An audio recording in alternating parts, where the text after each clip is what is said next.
Navbatdagi savol shu uchtali kasrni hisoblash to'g'risida gaplashamiz. Birinchi navbatda bunga umumiy makhraj topishimiz kerak. Mana shu umumiy makhrajni e'tibor bering.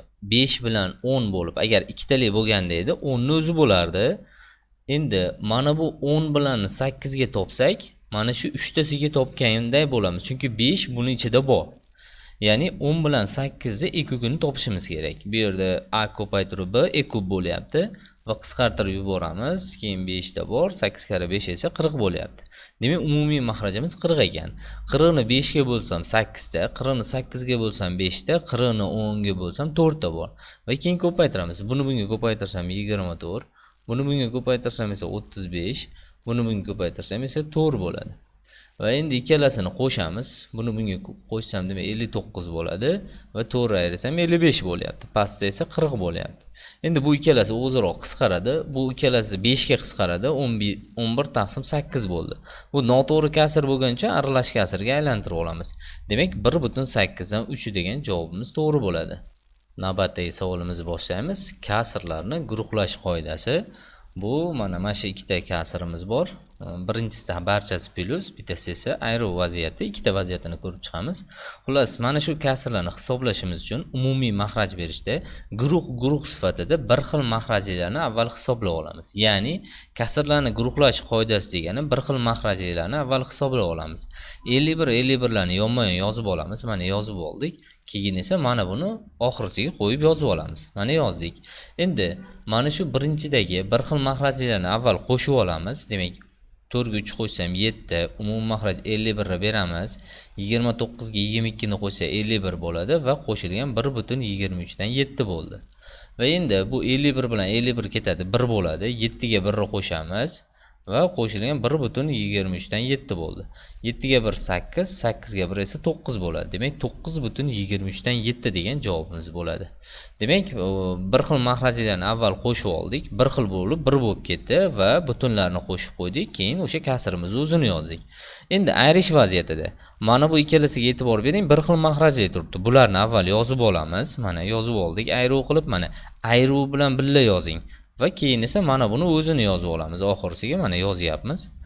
Endi bir xil makhrajli kasrlarni avval hisoblaymiz. 5 dan 1 ni ayirsam 4 bo'ladi va umumiy makhraj 23 beramiz. 2 ayruv 2 bo'ladi va qo'shilgan oxirdagi kasrimiz bo'ladi.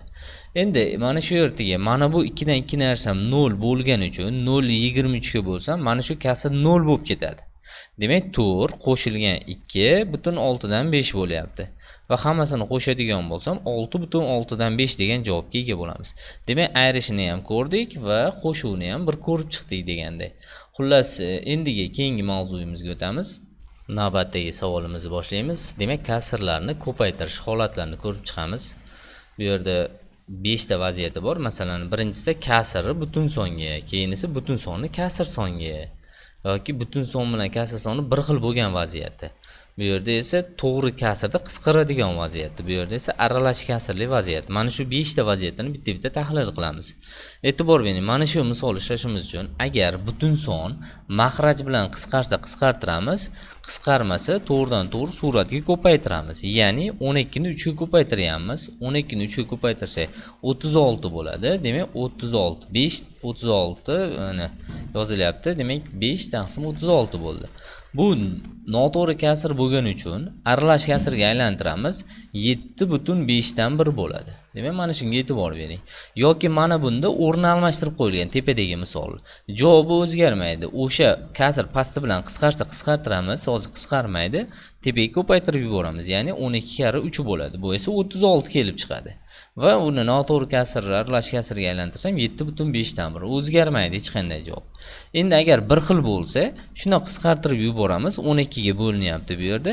Bittadan bor va 1 kare 5 bo'ladi. Demak, javobimiz 5 chiqadi.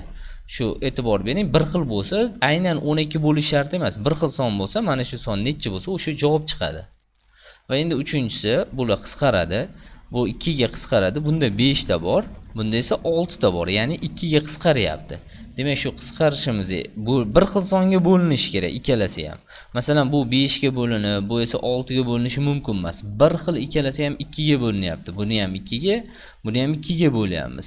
Va o'sha chiqqan javoblarimizni qo'yishni boshladik. Demak, 12 ni 2 bo'lsa 6, 6 kare 7 bo'ladi. Pastda esa 5 ni o'zini yozyapmiz. 6 kare 7 imiz 42 bo'ladi va buni noto'g'ri kasr bo'lgani uchun aralash kasrga aylantirib qo'yamiz. 8.5 dan 2 bo'ladi. Va endi asosiy vaziyat mana aralash kasrli vaziyat turibdi. Aralash kasr birinchi bo'lib noto'g'ri kasrga aylantirib olamiz. 31 bo'lyapti, demak tepada va bu yerda qisqaradigan bor. Qisqartiramiz ikkalasini. Demak 2 ga bo'lyapmiz. Yo'q, 2 ga emas, bu yerda 6 ga bo'lishimiz kerak. 6 ga bo'lsam 5 ta bor, 30 ichida 72 ni ichida esa 12 ta bor. 12 ko'paytirib 31 bo'ladi va ikkalasini ko'paytiramiz. Buni ko'paytiradigan bo'lsak 372 taqsim 5 bo'ladi. Demak 372 taqsim 5 deb ishlab tugatamiz. Endi hozir bu ishlaganlarimiz butun son bilan aralash kasr ko'paytirish bo'ldi. Endi ikkita kasrlilarni ko'paytirishni ham ko'rib chiqamiz. Demak, kasrlarni ko'paytirishni davom etkazamiz. Bu yerda 3 ta vaziyat, ya'ni butun son emas, kasr ko'rinishida. Masalan, birinchi vaziyatda qisqaradigan yo'q, tepa past bo'lib qisqarish kerak. Shunaqa paytda to'g'rimi to'g'risiga ko'paytiriladi. 3 kare 7 bu yerda 21 bo'ladi va 8 kare 5 esa 40 bo'ladi. Xullas, mana to'g'rimi to'g'risiga ko'paytirilyapti qisqarmagani uchun. Mana bu kasrimiz esa qisqaradi. Bu bilan bu qisqaradi. 7 ga buni ichida 3 ta bor, buni ichida 2 ta bor. E'tibor bering, bir xil songa bo'linishi kerak. Ikkalasi ham 7 ga bo'linyapti. Yoki masalan 20 bilan 5 turibdi. Bu ikkalasi 5 ga qisqaradi. Buni 5 ga bo'lsak, demak 5 chiqadi. Buni 5 ga bo'lsak 4 chiqadi. Demak, shu qisqartirishlarimizni yozamiz. Mana qisqartiryapmiz va tepada 2 ko'paytiruv 4, pastda esa 5 kare 3 bo'ladi. Hisoblasak, demak 15 dan 8 bo'ladi. Endi mana bu aralash kasr ko'rinishida berilsa, doim aralash kasr berilsa, birinchi bo'lib noto'g'ri kasrga aylantirib olinadi. 12 ni 5 ga ko'paytsa 60, 5 qo'ysak 65 bo'ladi. Demak yozamiz. 13 1 ga ko'paysa 13, 5 qo'ysa 18 bo'ladi. Demak yozamiz 18. Bu yerda qisqaradiganlar bor. Bu bilan bu 6 ga qisqaradi, 2 ta bor, 3 ta bor. Bu ikkalasi 13 ga qisqaradi, 1 ta bor, 5 ta bor va ikkalasini ko'paytiramiz. 5 kare 3 bo'ladi. Ko'paytirsak, demak 15 bo'ladi. Xullas pastda esa 2 bo'ladi. Demak 2 dan 15 bo'ladi. Xullas buni noto'g'ri kasrga, aralash kasrga aylantirsa ham bo'ladi. 7.2 dan 1. Xullas g'oyasi, agar aralash kasr berilsa, noto'g'ri kasr qilib olishimiz kerak yoki qisqaradigan bo'lsa qisqartirib olamiz avval. Agar qisqarmasa, to'g'rimi to'g'risiga ko'paytirishimiz kerak ekan. Demak, shu vaziyatlarni ko'rib o'tdik. Navbatdagi savolimizni boshlaymiz. Demak, mana shuni ishlashimiz kerak. Avval birinchi ish buni ishlab olamiz. Ikkinchi ish esa buni ko'paytirib olamiz va ikkita chiqqan javobni demak qo'shamiz. Bu yerda aralash kasrlar berilyapti. Aralash kasrlarni noto'g'ri kasr qilib olamiz birinchi. Demak 4 kare 2 8, 1 qo'ysa 9 bo'ladi. 4 dan 9 bo'ladi. 3 kare 2 6, 1 qo'ysa 7 bo'ladi. Demak 3 dan 7 bo'ladi.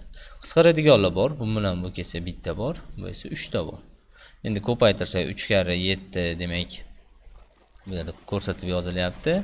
21 taqsim 4 bo'ladi. Bu noto'g'ri kasr bo'lgani uchun aralash kasrga aylantirsa 5.4 dan 1 bo'ladi. Endi aralash kasr berilgani uchun aralash kasrlarni avval noto'g'ri kasrga aylantirib olamiz. Mana 65 qo'ysa 65, buni 1 ga ko'paysa 13, 3 5 qo'ysa 18 bo'ladi. Demak yozamiz. Bu yerda qisqaradiganlar bor. Bu 6 ga qisqaradi, bu esa 13 ga qisqaradi. Demak, ikkalasini qisqartirib yozamiz. 2 ta bor bu yerda. 18 ichida 3 ta, 65 ichida 13 talikdan 5 ta bor. Endi 5 ni 3 ga ko'paytiradigan bo'lsak, 15 bo'ladi. 15 taqsim 2 bu esa 7.2 dan 1 degani aralash kasrga aylantirsak, endi ikkita chiqqan javobimizni bizni o'rtada qo'shish bo'lgani uchun buni qo'shar ekanmiz. Demak, qo'shyapmiz va butunga butunni qo'shamiz. Bu yerda 12 butun bo'ladi. Makhraj to'g'ri bersak, bu yerda 1 qo'shuv 2 bo'ladi va ikkalasini qo'shsam 12.4 dan 3 chiqadi. Demak, misolimizning javobi 12.4 dan 3 ekan. Navbatdagi savolimizni boshlaymiz. Demak, kasrlarning bo'lishi vaziyatlarini ko'rib chiqamiz. Masalan, bittasi butun sonni kasr songa, keyin esa kasr sonni butun songa yoki aralash kasrlarning bo'lishi bilan farq qiladi hozirgi bo'lishimiz. Xullas, birinchi navbatda mana buni ishlashimizga e'tibor bering. 15 ko'paytirish qilsak, doimo o'ng tomon aylanadi. Mana e'tibor bering, 4 tepaga 3 pastga bo'lishi kerak. Ko'paytirish bo'lgandan keyin bu avvalgi misolga tushib qoldi. Butun sonni kasr son ko'paytirishda qisqartiramiz. 5 ta bor va 5 kare 4 esa 20 bo'ladi. Demak, shuni hisobga olib, pastda esa 1 qolyapti. Bu degani 20 javob chiqadi degani. 1 bo'lsa yozilmaydi pastida. Yoki xuddi shuningdek, bu tomonda mana 2 bo'lgani uchun buni pastida 1 bor, o'zi yozilmaydi va ko'paytirish qilsak, demak 1/2 bo'ladi. Qisqaradigan yo'q.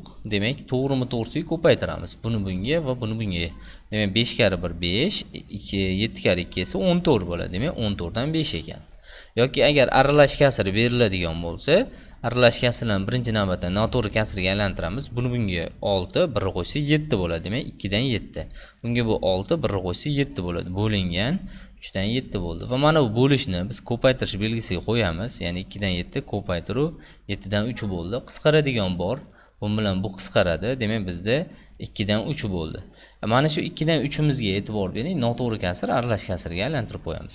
Xullas, bizdagi mana bu bo'lishlarimizda har bittasini bir-biridan farqi bor ekan. O'ng tomonni aylantirishi umumiy vaziyat. Ko'paytirish belgisi qo'yilganda, masalan, 7 pastga 3 tepaga chiqqan mana bu yerda. Har doim aylantirilishi kerak. Mana 3 dan 4, oldin 4 dan 3 bo'lgan. Ko'paytirish qo'yilsa, o'ng tomonni aylantirib bo'lish ishlashimiz kerak ekan.